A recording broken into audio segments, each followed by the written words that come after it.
കേരളത്തിലെ വലിയ ശുദ്ധജല തടാകമെന്ന നിലയിൽ വെള്ളായണി കായൽ പുനരുദ്ധാരണം വലിയ പദ്ധതിയാണെന്ന് നവകേരള കർമ്മ പദ്ധതി കോർഡിനേറ്റർ ടി.എൻ. സീമ. ഇതുവരെ 64 കോടി രൂപയുടെ സാങ്കേതിക അനുമതി പദ്ധതിക്കായി ലഭിച്ചെന്നും അവർ വാർത്താസമ്മേളനത്തിൽ പറഞ്ഞു. വെള്ളായണി കായലിന്റെ സംരക്ഷണവുമായി ബന്ധപ്പെട്ട് ഒരു വലിയ പ്രോജക്റ്റാണ് ഇറിഗേഷൻ ഡിപ്പാർട്ട്മെന്റ് ഭാഗമായിട്ട് ഹരിത കേരളം ഹെഡിൽ ഉൾപ്പെടുത്തി നടപ്പാക്കുന്നത്.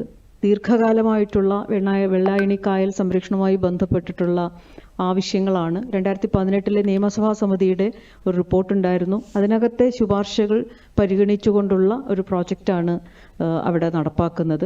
അതിനകത്ത് ബണ്ട് ബലപ്പെടുത്തൽ, അതുപോലെ തന്നെ ഈ വെള്ളായണി കായലിലേക്ക് ഒഴുകി വരുന്ന തോടുകളുടെ പുനരുജ്ജീവനം, വെള്ളായണി കായലിലെ ചെളി മാറ്റൽ, ഡീസിൽറ്റേഷൻ വളരെ ഒരു പ്രധാനപ്പെട്ട ഒരു ആവശ്യമാണ്. നിരന്തരമായിട്ട് പോള വരുന്നതിൻ്റെ പ്രയാസങ്ങളുണ്ട്. അപ്പോൾ അവിടുത്തെ കൃഷിക്കാരുടെ നിരന്തരമായ ഒരു ആവശ്യം എന്ന നിലയിലാണ് വെള്ളായണി കായൽ സംരക്ഷണത്തിൻ്റെ പ്രോജക്റ്റ് ജലവിഭവ വകുപ്പിൻ്റെ നേതൃത്വത്തിൽ ഏറ്റെടുത്തത്.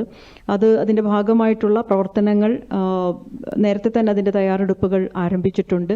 ഹൈഡ്രോഗ്രാഫിക് സർവേ, അവിടുത്തെ പ്രധാനപ്പെട്ട നദികൾ, അതിലേക്ക് ഒഴുകി വരുന്ന പള്ളിച്ചൽ തോടടക്കമുള്ള നദികളുടെ ഹൈഡ്രോഗ്രാഫിക് സർവേ പൂർത്തിയായിട്ടുണ്ട്. വെള്ളായണി കായലിൻ്റെ സർവേ അവർ പൂർത്തിയാക്കിയിട്ടുണ്ട്.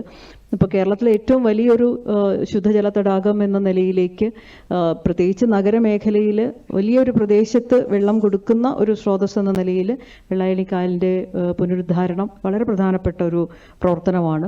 അപ്പോൾ അത് ഇനി ഞാൻ ഒഴുകട്ടെ ക്യാമ്പയിന്റെ 3ാം ഘട്ടത്തിൽ വെള്ളായണി കായലിന്റെ സംരക്ഷണവുമായി ബന്ധപ്പെട്ട പരിപാടികളാണ് ഉദ്ഘാടനത്തിന് ഏറ്റെടുക്കുന്നതെന്നും ടി.എൻ. സീമ വ്യക്തമാക്കി.